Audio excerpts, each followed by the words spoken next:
Friends, आप सभी का स्वागत है हमारे इस ऑनलाइन वेब चैनल पे। मैं हूं संजय। इस वीडियो सेशन में गाइस हम बात करने वाले हैं कि अगर हमारे प्लगइन्स के कोई CSS फाइल्स हैं, जावास्क्रिप्ट फाइल्स हैं, तो हम उन्हें कैसे सही तरीके से अटैच करें। मेरी एक रिक्वेस्ट है, अगर आप चैनल पे नए हो, सब्सक्राइब नहीं किया है, फटाफट चैनल को सब्सक्राइब करके मोटिवेट कीजिए ताकि मैं ऐसे अमेजिंग क्वालिटी कंटेंट्स इस चैनल पे अपलोड करते रहें। मैं जाऊंगा एडिटर में। पिछले वीडियोस से गाइस हम जो प्लगइन क्रिएट कर रहे हैं that is employ management system. अगर आपको याद हो तो हमने वहां दो लेआउट्स भी क्रिएट किए थे, that is add employ and list employ. यहाँ पर दो लेआउट्स को क्रिएट करने के लिए जो लाइब्रेरीज हमने अभी तक जो यूज किया है that is bootstrap and data table. Bootstrap हमने यूज किया है इसके लेआउट्स के डिजाइनिंग करने के लिए, और डेटा टेबल हमने यूज किया है इस सिंपल से टेबल को एक डेटा टेबल में कन्वर्ट करने के लिए। अगर आपने वीडियो यहीं से स्टार्ट किया है तो मैं आपको स्ट्रांगली रिकमेंड करूंगा कि पिछले वीडियोस बड़े ध्यान से देखें ताकि ये वीडियो बिल्कुल अच्छे तरीके से समझ आए। यहाँ पर मैं जाऊंगा सबसे पहले एडिटर में। हम ओपन करने वाले हैं अपने custom plugin. WP content plugins custom hyphen plugin, और ये रही हमारी main file that is custom plugin.php। अगर मैं जाऊँ पेजेस वाले अपने फोल्डर के अंदर तो यहाँ पर हमारे पास दो लेआउट पड़े हैं that is add employ and list employ. यहाँ पर आप देख सकोगे फॉर एग्जांपल यहाँ पर लिस्ट एम्प्लॉय में कि यहाँ पर जो लेआउट हमने क्रिएट किया है, ये लेआउट जो हमने क्रिएट किया है उसके लिए जो हमें फाइल्स की नीड थी वो सभी हमने इसके हेडर में इंक्लूड किया है that is bootstrap.mean.css and datatables.mean.css। साथ ही साथ अगर मैं स्क्रॉल करूँ तो आप यहाँ भी देख सकोगे, यहाँ पर हमारे पास jQuery.mean.js फाइल है, bootstrap.mean.js एंड datatables.mean.js। सारे फाइल्स जो हमें नीड है अपने लेआउट में उनको हमने पेज लेवल पे अटैच किया है। But this is not the best way to attach our files. ये सही तरीका नहीं है। अगर हमारे प्लगइन्स कोई थर्ड पार्टी फाइल्स पे डिपेंडेंट है, जैसे कि इस केस में CSS फाइल्स पे, जावास्क्रिप्ट के प्लगइन फाइल्स को, तो उनको हुक के जरिए अटैच करना है।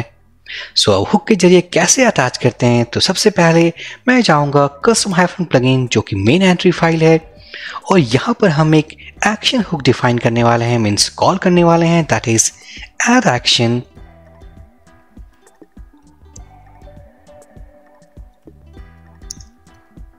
Add CSS JS to plugin, और यहाँ पर जो फर्स्ट वैल्यू है यहाँ पर हमें पास करना है action name.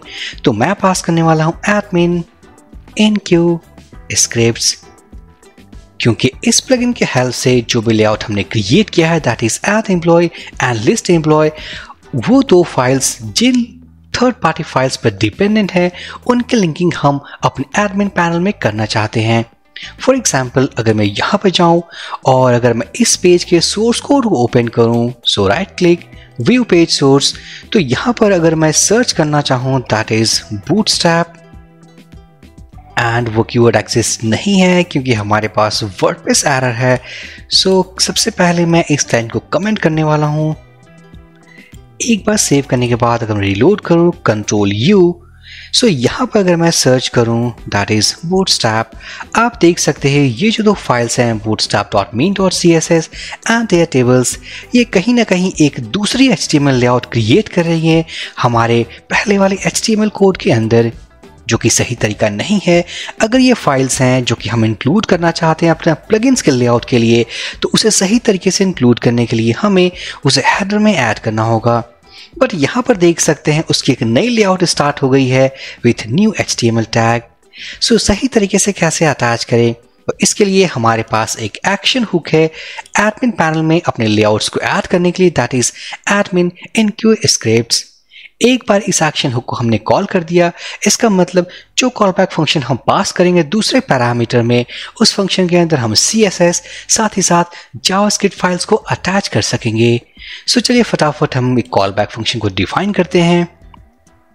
EMS that is employ management system add plugin assets. मैं इस कॉलबैक फंक्शन को कॉपी करूंगा, हम यहाँ इसे क्रिएट करने वाले हैं। अब इस फंक्शन में हमें कुछ कोड लिखना है और उस कोड के हेल्प से हम अपने CSS फाइल्स को और जावास्क्रिप्ट के प्लगइन फाइल्स जो हमने यूज किया अपने प्लगइन के अंदर हम उसे ऐड कर पाएंगे। So styles that is CSS और जो दूसरी फाइल्स होगी that is JavaScript plugin files. So अगर मैं जाऊं ब्राउज़र में और सर्च करूं WP InQ स्टाइल जो कि एक वर्डप्रेस फंक्शन है जिस फंक्शन को यूज़ करके हम अपने CSS files means style sheets file को अटैच करते हैं। सो इसके डॉक्यूमेंटेशन को मैं ओपन करने वाला हूं। सो ये एक वर्डप्रेस फंक्शन है, इसके सिंटैक्स को आप देख सकते हो। इसमें कुछ पैरामीटर्स पास करने हैं लाइक हैंडल जो कि हमारी स्टाइल की आईडी होगी, साथ ही साथ सोर्स फाइल इसका मतलब उसका URL, अगर वो फाइल किसी पे डिपेंडेंट है तो हम एरे में पास कर सकते हैं। नेक्स्ट है हमारे पास वर्जन और मीडिया। सो हम इसे यूज़ करने वाले हैं। ये फंक्शन एक वर्डप्रेस फंक्शन है जिसको यूज़ करके हम स्टाइल शीट्स फाइल को अटैच कर सकते हैं। सो यहाँ पर जाऊँगा, फटाफट इस फंक्शन को मैं कॉपी करने वाला हूँ। सो यहाँ पर WP InQ स्टाइल और यहाँ पर सबसे पहले हम पास करने वाले हैं स्टाइल की आईडी। इसका मतलब फॉर एग्जांपल अगर हमारे प्लगइन में 10 CSS फाइल्स हमने अटैच किए हैं तो उन 10 CSS फाइल्स की आईडी जो होगी वो डिफरेंट होगी। सो यहाँ पर फॉर एग्जांपल हम जो अटैच करना चाहते हैं, सबसे पहले मैं ओपन करना चाहूँगा @employee। तो यहाँ पर मैं अटैच करना चाहता हूँ bootstrap.main.css। सो सबसे पहले EMS इसका मतलब एम्प्लॉय मैनेजमेंट सिस्टम, ये एक यूनिक प्रीफिक्स है हमारे इस प्लगइन का। सो EMS -bootstrap एंड CSS। सो ये हमारा हैंडल हो गया। नेक्स्ट हमें पास करना है सोर्स, इसका मतलब हमारा वो जो CSS फाइल जिसको हम अटैच करना चाहते हैं उसका URL। So keep in mind जो लास्ट वीडियो में हमने एक कांस्टेंट क्रिएट किया था that is EMS plugin URL, ये हमारे प्लगइन के URL को रिटर्न करता है। तो मैं इसे कॉपी करने वाला हूँ। कॉपी करने के बाद हम यहाँ सेकंड वैल्यू पे जाएंगे, इसे ऐड करेंगे और उसके बाद मीन्स अगर हम प्लगइन के अंदर आ चुके हैं तो हमें जाना है CSS फोल्डर के अंदर CSS / और उसके बाद हम टाइप करने वाले हैं bootstrap.main.css। सो bootstrap.main.css। जो नेक्स्ट वैल्यू हमें पास करना है दैट इज डिपेंडेंसी। सो यहाँ पर ये फाइल किसी पे डिपेंडेंट नहीं है तो हम एक ब्लैंक एरे पास करने वाले हैं। नेक्स्ट हमें पास करना है वर्जन नंबर। तो जैसे कि इस फाइल को हम फर्स्ट टाइम अपने प्लगइन में अटैच करने वाले हैं और ये हमारा प्लगइन का फर्स्ट वर्जन है, सो मैं रखने वाला हूँ प्लगइन का वर्जन दैट इज 1.0.0। आपके अगर प्लगइन का मीन्स अगर कोई और वर्जन है तो आप उस वर्जन को यहाँ मेंशन कर सकते हो। नेक्स्ट है हमारे पास मीडिया जिसका बाय डिफॉल्ट वैल्यू जो होता है वो होता ऑल। अगर आपने ये पास नहीं किया तो automatically all value will be selected. इसी केस में अगर आपने वर्जन भी पास नहीं किया तो बाय डिफॉल्ट वैल्यू जो पास होगी that is equals to false. So यहाँ पर मैं जो लास्ट वैल्यू है उसको मैं ऑल पास करने वाला हूँ। सो सक्सेसफुली ये लाइन ऑफ कोड हमने जो लिखा है इस वक्त ये ऐड करेगी bootstrap.main.css। तो चलिए फटाफट हम इसे चेक करते हैं। तो अगर मैं जाऊं इस @employee में, अगर मैं इसे रहने देता हूं, सेव कर लूं, मैं रिलोड करूं, अगर मैं Ctrl U करूं सोर्स कोड को देखने के लिए और अगर मैं इसके हैंडल आईडी को कॉपी कर लूं, इस सोर्स कोड में मैं सर्च करने वाला हूं, सो हम देख पाएंगे ये जो CSS फाइल्स है उसको सही तरीके से हमने अपने HTML के हेड टैग में अटैच किया है और यहाँ पर वही URL है जिस URL के थ्रू हम अपने CSS फाइल को रीड कर सकते हैं। अगर हम इस URL में देखें तो हमारे पास लास्ट में आप देख सकते हो क्वेश्चन मार्क, अगर मैं इसे ओपन करूं क्वेश्चन मार्क वर्जन 1.0.0, ये वही वर्जन नंबर है जो हमने यहाँ पास किया है। सो चलिए इसी सिंटैक्स को यूज करते हैं और अपने दूसरे CSS फाइल्स को हम अटैच करने वाले हैं। सो मैं इसे कॉपी करूंगा, पेस्ट करूंगा जो हमारी दूसरी CSS फाइल्स है। अगर मैं जाऊं WP content plugins custom -plugins CSS, तो ये रही हमारी दूसरी CSS फाइल। मैं इसे कॉपी करूंगा, ये है डेटा टेबल की प्लगइन CSS फाइल। सो यहाँ पर EMS -data table -css URL है। उसके बाद CSS फोल्डर में जाके हम इस फाइल को इंक्लूड करना चाहते हैं। डिपेंडेंसी नहीं है सो ये ब्लैंक एरे होगा, version will be same, version number जो होगा वो सेम होगा एंड ऑल। सो सक्सेसफुली हमने दोनों फाइल्स को अटैच कर दिया है। अब हम जावास्क्रिप्ट की फाइल्स को अटैच करने वाले हैं। बट जेएस फाइल्स को अटैच करने के लिए जो हम फंक्शन यूज करते हैं वो wp-enqueue स्टाइल नहीं होता है। उसके लिए मैं जाऊंगा ब्राउजर पे और मैं सर्च करने वाला हूं। यहीं पे एड्रेस बार में wp-enqueue स्टाइल की जगह पे मैं टाइप करने वाला हूं स्क्रिप्ट, एंटर प्रेस करूंगा। इसके डॉक्यूमेंटेशन पे जाऊंगा तो ये रही हमारी वो दूसरी वर्डप्रेस की फंक्शन जिसको यूज करके हम जावास्क्रिप्ट के प्लगइन फाइल्स को अटैच कर सकेंगे wp-enqueue स्क्रिप्ट। इसके अंदर वही सेम पैरामीटर्स हैं जैसे कि हैंडल, इसका मतलब स्क्रिप्ट आईडी, उसके बाद होगी हमारी सोर्स, इसका मतलब वो जेस प्लगइन फाइल के पाथ को हमें पास करना है, डिपेंडेंसीज, उसके बाद वर्जन नंबर एंड आर्गुमेंट। सो मैं इस फंक्शन नेम को कॉपी करने वाला हूँ, यहाँ पर जाऊँगा।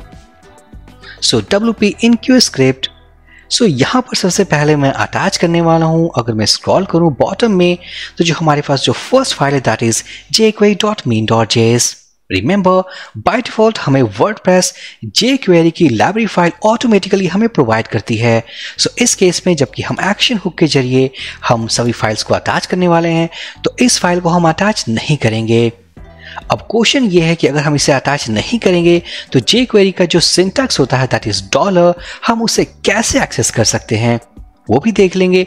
तो सबसे पहले मैं इसे ऐड नहीं करने वाला हूँ, मैं इस bootstrap.main.js को अटैच करेंगे। सो मैं इसे कॉपी करूंगा। कॉपी करने के बाद हम यहाँ जाएंगे ems-bootstrap-js। नेक्स्ट है हमारे पास मीन्स प्लगइन पाथ, सो ems_plugin URL, और इसके बाद हम पास करने वाले हैं जावास्क्रिप्ट फोल्डर एंड ये रही हमारी वो फाइल। नेक्स्ट है पास करना डिपेंडेंसीज। अब यहाँ पर हमें समझना होगा कि जैसे कि ये जो bootstrap.main.js फाइल है ये डिपेंडेंट है हमारी jQuery.main.js जो कि हम इंक्लूड नहीं करने वाले। सो किस तरीके से हम ये बताएंगे अपने इस लाइन ऑफ कोड को कि ये जो फाइल है ये jQuery के ऊपर डिपेंडेंट है। तो जैसा कि मैंने पहले बताया है कि वर्डप्रेस बाय डिफॉल्ट jQuery की लाइब्रेरी फाइल हमें प्रोवाइड करती है। सो हम उसे यूज करने के लिए सिंपल यहाँ पास करने वाले हैं jQuery। यहाँ पर हमने ये बताया कि ये जो फाइल हम लोड कर रहे हैं उसकी जो डिपेंडेंट फाइल है वो jQuery है और ये जो jQuery फाइल है ये बाय डिफॉल्ट वर्डप्रेस हमें प्रोवाइड करती है। सो डिपेंडेंसीज के बाद हम पास करने वाले हैं दैट इज वर्जन नंबर। सो वही वर्जन नंबर सेम है हमारे पास तो 1.0.0। नेक्स्ट है हमारे पास आर्गुमेंट, तो मैं इसे पास नहीं करने वाला। सो सक्सेसफुली हमारे पास एक लाइन कोड और हो गया और इस कोड के हेल्प से हम bootstrap.main.js फाइल को हम सक्सेसफुल तरीके से अटैच कर रहे हैं। सो मैं अगर इस हैंडल आईडी को कॉपी कर लूँ या इस bootstrap.main.js को कॉपी कर लूँ, सोर्स कोड पे जाऊँ, अगर मैं इसे रीलोड करूं और अगर मैं सर्च करूं तो हम देख पाएंगे कि ये जो फाइल हमने अटैच किया है ये सही तरीके से वर्जन नंबर के साथ सही तरीके से हमारे सोर्स कोड में अवेलेबल है। नेक्स्ट हम जाएंगे कुछ और प्लगइन फाइल्स को हम अटैच करने वाले हैं। सो मैं इसे कॉपी करूंगा, पेस्ट करने वाले हैं। सो जो हमारे पास नेक्स्ट फाइल है इस फाइल में हमारे पास ओनली एक ही फाइल थी। अब जो नेक्स्ट फाइल है उसके लिए मैं जाऊंगा लिस्ट एम्प्लॉय और यहाँ पर जो दूसरी हमने जावास्क्रिप्ट की प्लगइन फाइल को यूज किया है दैट इज datatables.main.js। मैं इसे भी कॉपी करने वाला हूँ। कॉपी करने के बाद हम यहाँ पर इसे रिप्लेस करेंगे और यहाँ पर रिप्लेस करेंगे datatable-js और इस फाइल की भी जो डिपेंडेंसी है दैट इज ऑन jQuery। सो यहाँ पर भी हमें उसे पास करना है। सो सक्सेसफुली हमने 2 CSS फाइल्स और 2 जावास्क्रिप्ट फाइल्स को अटैच कर दिया है। अब फटाफट हमें क्या करना है, हम यहाँ पर अपने लेआउट्स में जाएंगे और इन सभी फाइल्स को हम रिमूव करने वाले हैं। सो मैं यहाँ से इस बॉडी टैग से हम रिमूव करने वाले हैं, मैं इसे रिमूव कर दूंगा और यहाँ से जबकि हमारे पास एक और कोड है इसे मैं कट कर लूंगा। अभी फिलहाल हम यहाँ इसे पेस्ट कर लेते हैं और यहाँ से मैं इस body means closing body tag और HTML टैग साथ ही साथ स्क्रिप्ट टैग्स हम रिमूव करने वाले हैं। सो यहाँ पर हमारे पास ओनली HTML कोड है और इस HTML कोड के हेल्प से हमने लिस्ट एम्प्लॉय का लेआउट ओनली क्रिएट किया है। अब मैं ओपन करने वाला हूँ एट एम्प्लॉय, यहाँ से सेम प्रोसेस करके हम उन सभी कोड्स को रिमूव करने वाले हैं। That is body head HTML हमने रिमूव कर दिया, साथ ही साथ script tag body and HTML। अब यहाँ पर भी हमारे पास add-employee में वही कोड है जिस कोड से हमने add-employee लेआउट को क्रिएट किया है। सो अगर मैं सेव कर दूं, ब्राउजर पे जाऊं, उससे पहले अगर मैं इस एक्शन हुक को कमेंट कर दूं, सो इसका मतलब हमने इन फाइल्स को अटैच नहीं किया है। अगर मैं जाऊं रिलोड करूं तो हम देख सकते हैं हमारे पास लेआउट तो है, मीन्स डेटा है, बट वो लेआउट नहीं है जो लेआउट हमने बूटस्ट्रैप को यूज करके क्रिएट किया था। साथ ही साथ अगर मैं जाऊं एड एम्प्लॉय, हमारे पास डेटा है, फॉर्म भी है, बट लेआउट नहीं है। अब क्या करने वाले हैं, हम फटाफट इस एक्शन हुक को हम इनेबल करेंगे ताकि हमारे ये प्लगइन फाइल्स अटैच हो जाएं। मैं रिलोड करूंगा, हम देख सकते हैं हमारा एड एम्प्लॉय लेआउट सक्सेसफुल तरीके से सेट हो चुका है। List employ layout means almost ये भी सेट हो गया है, बट यहाँ पर हमारे पास एक एरर है। एरर ये है, ये जो टेबल है वो हमने डेटा टेबल में कन्वर्ट किया था और इस लेआउट में डेटा टेबल मिसिंग है। अब अगर मैं यहाँ पर आपसे क्वेश्चन पूछूं कि डेटा टेबल क्यों मिस है, तो आई थिंक आप आंसर दे सकते हो। वो इसलिए मिसिंग है क्योंकि उसका कोड जो हमने लिखा था डेटा टेबल को बाइंड करने का, वो हमने सेपरेट कर दिया है। सो ये कोड हम किस तरीके से यूज कर पाएंगे अपने लेआउट में, क्योंकि हमने जो प्लगइन फाइल्स अटैच किया था उसे हमने सेपरेट कर दिया है। अब हमारे लेआउट्स में कोई भी CSS की कोड या जावास्क्रिप्ट कोड नहीं है। सो अब हम क्या करने वाले हैं, एक कस्टम जावास्क्रिप्ट के प्लगइन फाइल को हम क्रिएट करने वाले हैं। सो मैं जाऊंगा JS फोल्डर के अंदर और मैं एक कस्टम फाइल क्रिएट करूंगा विथ नेम कॉल्ड custom.js और इस फाइल में हम इस कोड को यूज करने वाले हैं। तो मैं इस पूरे कंप्लीट कोड को कट कर लूंगा, पेस्ट कर दूंगा और जैसा कि मैंने बताया कि जो वर्डप्रेस है वो by default jQuery plugin file provide करती है। सो उस केस में हमारे पास ये $साइन अवेलेबल नहीं होता, बल्कि इस डॉलर की जगह पे जो हम यूज करते हैं दैट इज jQuery। रिमेंबर, अगर आपने jQuery की प्लगइन फाइल अगर वर्डप्रेस की यूज की है बाय डिफॉल्ट प्लगइन फाइल, जो कि मैं रिकमेंड करूंगा हमेशा वही यूज करना। सो उस केस में आपको डॉलर के प्लेस पे jQuery मीन्स ये कीवर्ड को यूज करना होगा। सो एक बार अगर मैंने यूज कर लिया, सेव कर दूं, रिलोड करूं, अभी भी ये वर्क नहीं करेगी क्योंकि इस फाइल को हमने मीन्स custom.js को हमने अटैच नहीं किया है। सो इसे भी हम अटैच करने वाले हैं। मैं इसे कॉपी कर लूंगा, पेस्ट कर दूंगा। पेस्ट करने के बाद अगर मैं ems custom-js, हमारा ये प्लगइन का URL jQuery और यहाँ पर लिखने वाला हूँ custom.js और ये जो फाइल है हमारी custom.js वो भी डिपेंडेंट है हमारी jQuery प्लगइन फाइल पे। सो मैंने उसे पास किया है। एक बार अगर सही तरीके से सभी चेंजेस को मैंने सेव कर दिया, ब्राउजर पे जाऊंगा, रिलोड करूंगा, हम देख सकते हैं लेआउट्स को हमने इनहेरिट कर लिया। साथ ही साथ डेटा टेबल प्लगइन जो हमने यूज किया था उसे भी हमने सही तरीके से इंटीग्रेट कर लिया।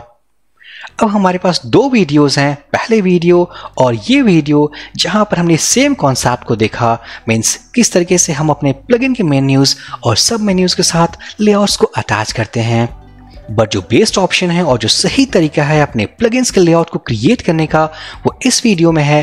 पहले वाले वीडियो में हमने सिर्फ URL को क्रिएट किया था ताकि उस URL के थ्रू हम अपने CSS फाइल्स को और जावास्क्रिप्ट के प्लगइन फाइल्स को अटैच कर सकें। सो रिमेंबर, अगर आपको कस्टम प्लगइन पे काम कर रहे हो तो जो आप स्क्रिप्ट फाइल अटैच करने वाले होगे या स्टाइल शीट्स फाइल को अटैच करने होगे, तो यही प्रोसेस सेम फॉलो करना। आपने यूज करना है admin enquery scripts। यहाँ पर हमारे पास कॉलबैक फंक्शन होगा और इस कॉलबैक फंक्शन में हमारे पास वो सारे कोड होंगे जिस कोड के थ्रू हम स्टाइल शीट्स फाइल्स या जावास्क्रिप्ट के प्लगइन फाइल्स को हम अटैच कर रहे हैं। सो आई होप ये वीडियो काफी इंफॉर्मेटिव होगा आपके लिए। सो प्लीज लाइक कर दें, कमेंट कर दें, चैनल को सब्सक्राइब कर दें। हम मिलते हैं नेक्स्ट वीडियो में। So for this video session guys, thank you for watching and have a great day.